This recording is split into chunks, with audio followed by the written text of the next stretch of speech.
今日是元宵节，有真侪传统活动，像伫台南道变春牛，若平湖呢，平湖嘛有金龟祈福，稍等下再来看卖，先来看台南。台南这个料理门，这个正统料理门圣母庙。 当年元宵的重点节目是啥物？抢春牛的活动。今年为了避免信众集中来取消，也毋过赶快由市长黄伟哲带头编春牛，后来将这火化供送春牛。庙方专工穿300份的平安符，滴入这个春牛符，代表将这个财源平安拢总甲砸进去。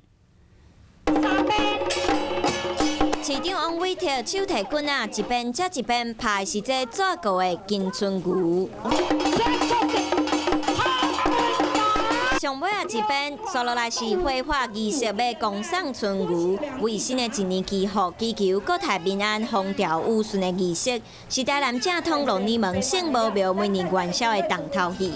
今年为防疫取消抢春牛的活动，不过变春牛照常举行。啊，今年的春牛要来化掉啦，哦，互伊回本位啦。啊，这个意思就是要互伊转去天庭哦，来归位啦，啊，互伊转去交旨啦，啊，会当互咱哦。